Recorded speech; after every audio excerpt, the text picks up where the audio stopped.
welcome back to Crimson Glass on YouTube, and this is Discovering Mad World. I have no idea what part it is. I'm gonna probably say it's part 3. And the reason why I don't remember is because I have filmed like 3 or 4 parts that I have never edited and put together. I can't tell you why I haven't. I'm weird that way. Anyway, the last time I made a video that I know I'm going to upload was in May. So we are actually coming at this a month into writing and kind of like, where are things going? One of the things I kind of figured out when I was writing the first draft of this, it did not work out in April, is that I need to write a couple of chapters of every kind of, I need to write a couple of chapters before I say, yes, this is working. We are in first draft mode. I am out of discovery mode. It's because the first act, especially in something like Mad World, which is just hugely ensemble piece, and there's a lot of different characters and a lot of things going on. I'm just like relearning my characters, and I'm relearning these people, and like, so I know the first part of the story is usually what gets edited the most heavily for me personally. Is just because the longer you write a story, the more you know what you're writing, and then you have to go back and fix the stuff. So that's kind of what's been happening this last month. I am just finally out of like the first act, and it's been a really interesting month for writing Mad World. I wrote it really slowly. I took my time. I listened to my own instincts, and like I made sure I wrote almost every single day.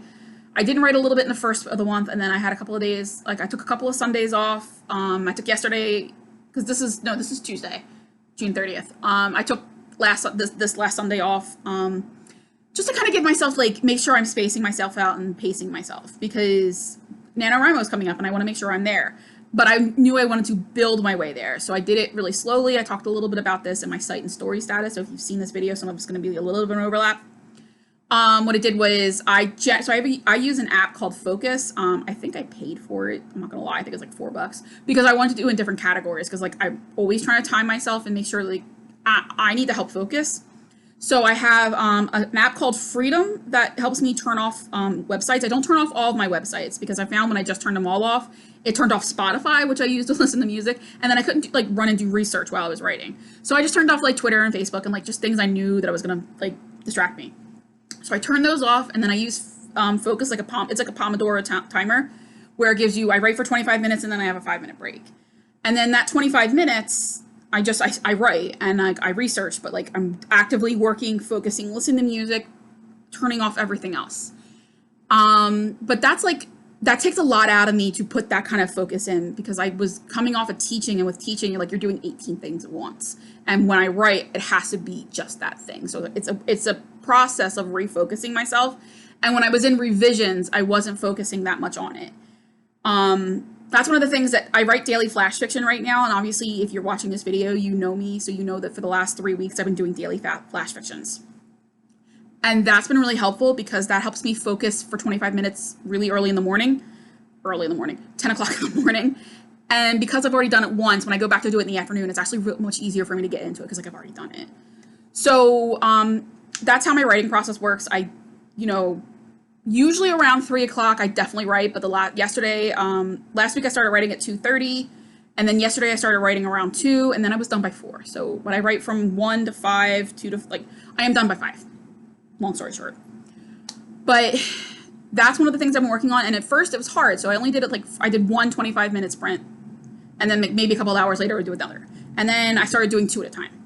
And then I did 3 at a time, and then for 2 whole weeks, like it was just 3 at a time. I couldn't do more than that. So my word count was not always quite hitting where it needed to be. I was hitting about 3,000, and I really needed to be closer to 4,500. And now, because I didn't quite hit my word count all in June, it has to be closer to 5,000, but that's okay. Because I always knew at some point we'd get to a part in the story where I would start writing a chapter every day, and my chapters are long. My chapters tend to be between 5,000 and 6,000 words. Every once in a while, they're 4,500 words, but 9 times out of 10, they're 5,000. So we are actually at the point where I am getting ready to write a whole chapter at once, because I want to, because I'm excited to see where the story is going. I want to see what's going to happen to the characters, and that's usually the point. It's hard for me to get to this point, but once I get to this point in the draft, the rest of the draft is a lot easier. So with NaNoWriMo starting tomorrow, because it's just June 30th, you guys are probably seeing this tomorrow. So NaNoWriMo starts today, July 1st. My goal is to finish the draft, and I still have about 100,000 words before I can like be close to being done. So I have to write like 5,000 words a day. I can do that.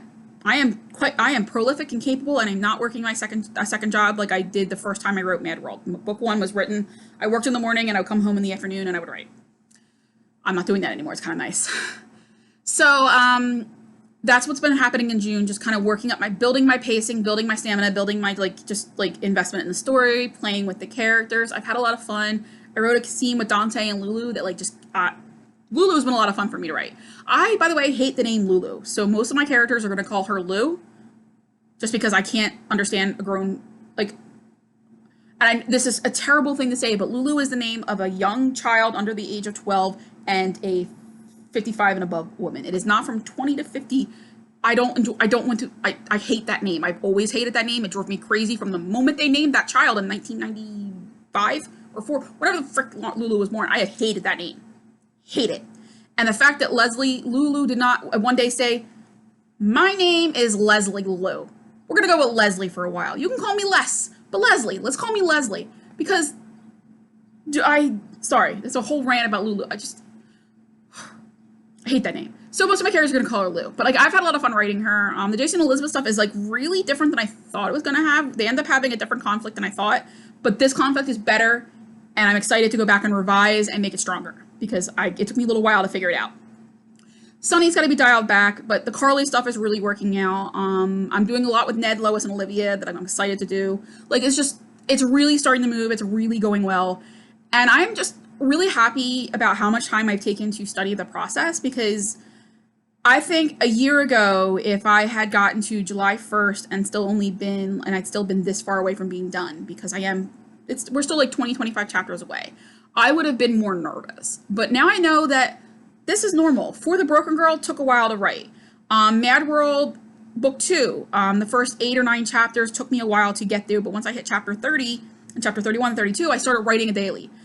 Mad World Book 1, it took me the 4 chapters to get to a part where I was writing it, but that story is way more condensed. If you've read that first book, you know that chapter 4 is where Rick kidnaps Carly, and once Rick kidnaps Carly, we're off to the races. And I think you just need that moment, but the world I'm building in book 3 is a little bit more intricate and complex, so it took me longer to figure it out. Now, when I go back and revise, I'm probably going to cut stuff. The first 10 chapters, I'm pretty sure I'm going to be revising heavily.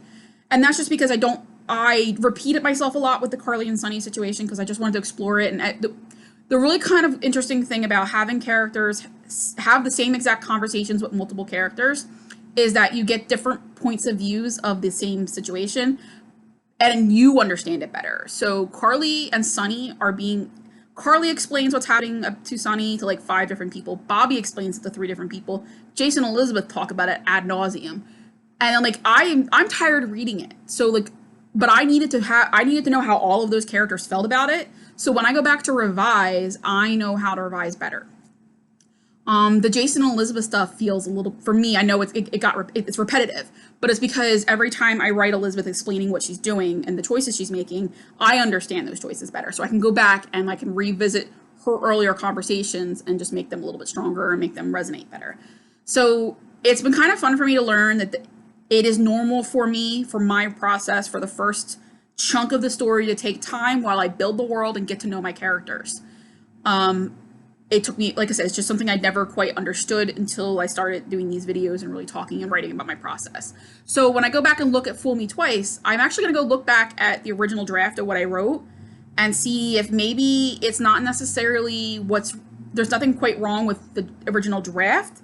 If maybe my problem is actually in the fact that I didn't give myself enough time to let the material breathe, and I didn't let it breathe and go for, I didn't keep pushing.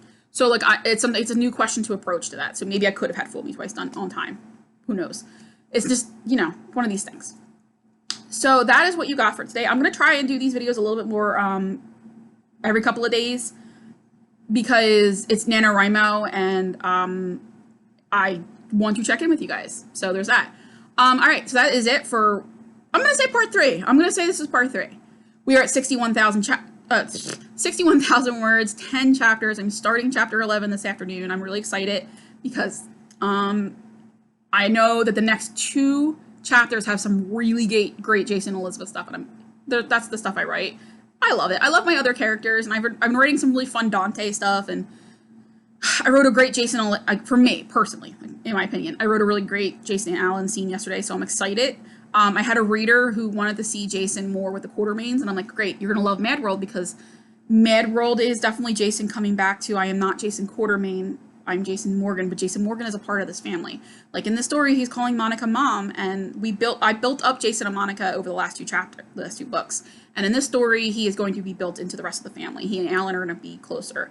He and Edward are gonna get there. And of course, he's always loved Lila. So it's just like the last two people. Like it's just Alan and Edward really that are holding him back from really coming back and being part of the family.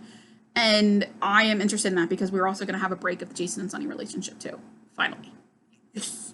I also had a reader who asked me for more, like a few words too many, Sunny, and I hear you. I understand you. I miss writing that Sunny too. I'm trying to think. Fool Me Twice has a little bit of that Sunny, but Fool Me Twice is 2017 Sunny, and he's a dick. So there's that. Damaged is AJ killing Sunny, so sorry in advance. Broken Girl is gonna have a better Sunny. Broken Girl's a good Sunny, I think. Yes, Broken Girl's gonna have a better, more so that you get to wait. I have to wait like a year. Apologies. Sorry about that. All right. But I know I hear your complaints. I love that version of Sunny, and when I write Malice in a couple of years, we're gonna get into the Sunny and Brenda relationship, so I'm gonna be playing with a lot with that. So I am looking forward to bringing Sunny back to who I love, and it's kind of hard sometimes because Sunny and Carly don't work, and I have to break them up a lot. All right, I am gonna let you guys go, and I will see you in a couple of days once NaNoWriMo gets started and we get this ball rolling. I am really excited to see where the story goes. Bye.